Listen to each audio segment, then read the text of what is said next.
Sometimes I try to get accustomed to the idea of dying without ever falling in love. I have never been in love.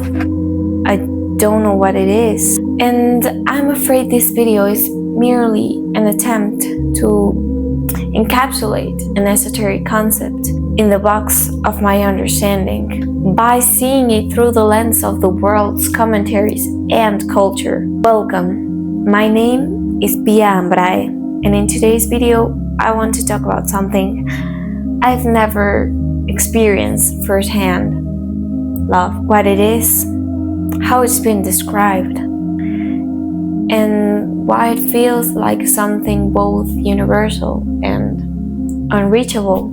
According to the ancient Greeks, there were many types of love. These being, you will have to excuse my Greek pronunciation. First, we have storge, the quiet, steady love that forms between parents and children, or those whose lives have grown together like vines. Storge can be exemplified with Persephone's story, who was kidnapped by Hades and forced to live 6 months of the year with him.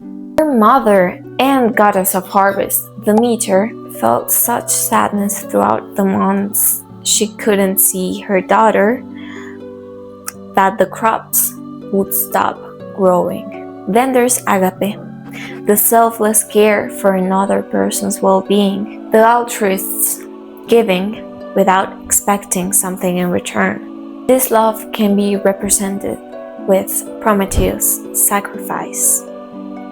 He gifted humanity fire, and in return was tortured by an eagle, having his liver eaten over and over again. The most basic, yet most difficult to have, philia, self-love. Sometimes it's healthy.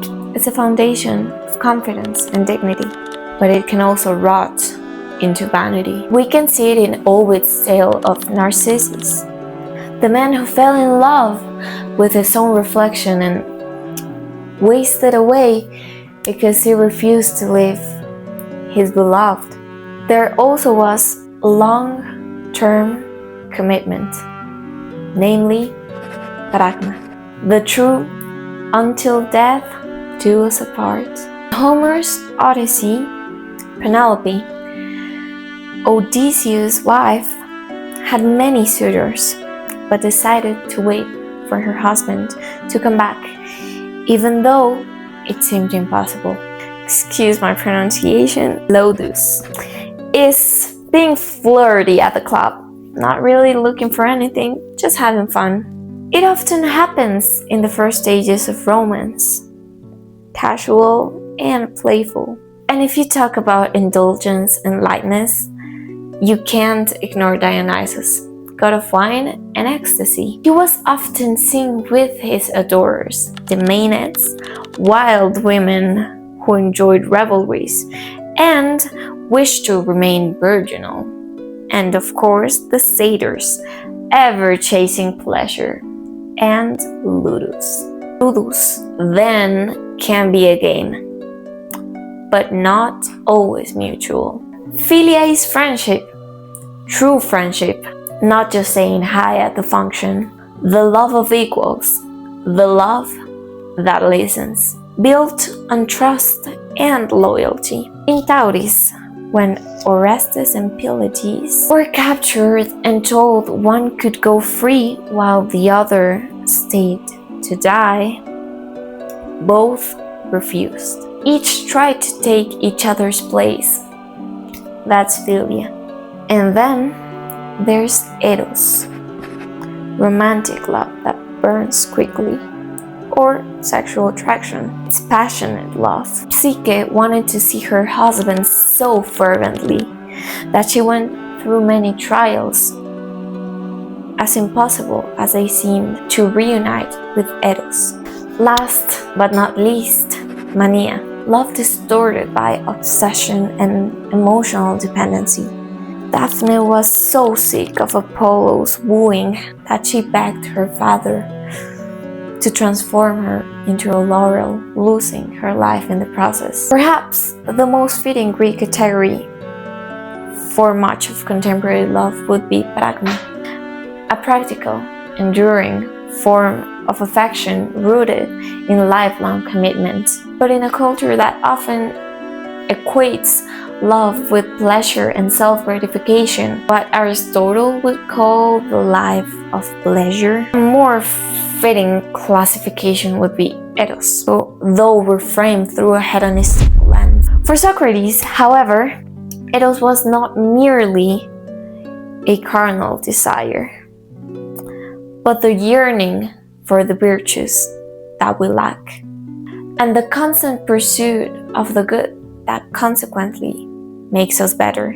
If you have never heard about Platonic love, you probably live under a rock. Nevertheless, most people nowadays misunderstand what Plato actually meant. Throughout the years, Platonic love has been used as a way to refer to deep affection between people who do not wish to engage in sexual intercourse. Now, there is a stark contrast between this modern interpretation and what Plato originally proposed. In order to understand Plato's theory, we must first understand the base of his philosophy, this being dualism. What Plato established as dualism is to be understood as the ambivalence of reality, with its components being the world of forms and the physical world.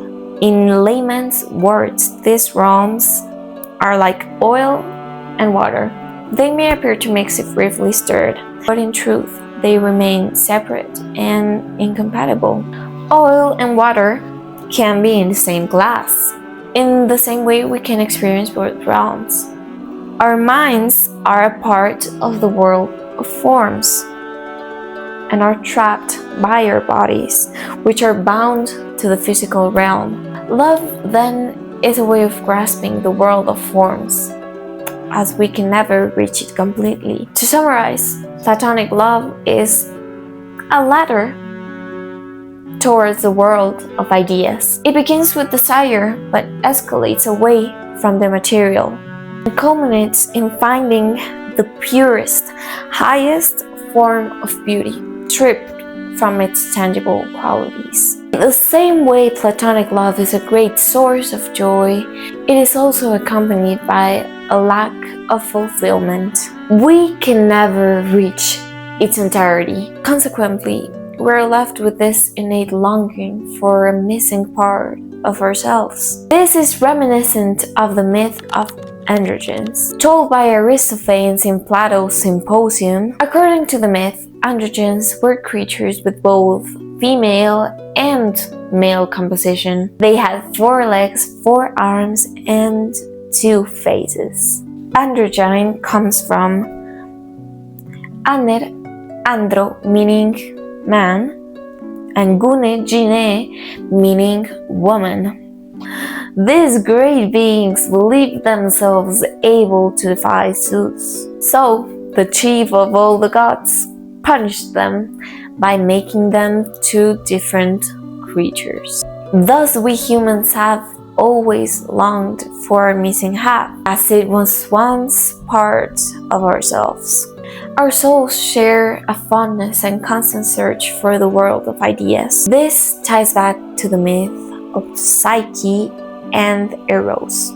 To put it briefly, Psyche, which means soul, had an immense beauty. Even so that people believed that she must have been a lost daughter of Aphrodite, or an incarnation of the goddess.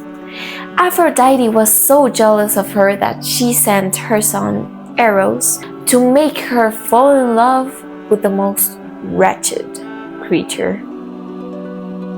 But instead, Eros fell in love with Psyche. He got married and she became pregnant. Everything seemed like a dream come true. Nonetheless, there was a small detail. Psyche was prohibited from seeing Eros. She was in love with him.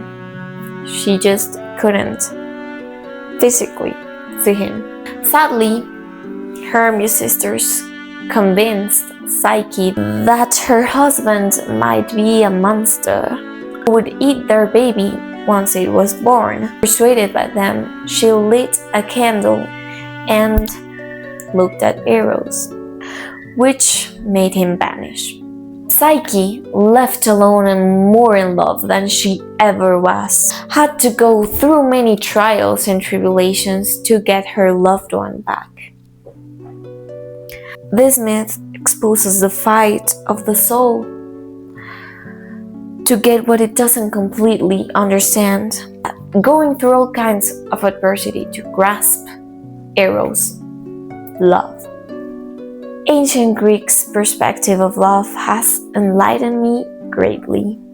Yet, I think there is a lot for me to learn about love, and I'm planning to make a series about this. Please tell me in the comments if that is something you would want to watch. And also, if you would like more Greek philosophical or historical content. As always, thank you so much for staying until the end. Don't forget to like and subscribe. I really hope something in here made you feel seen. Till next time.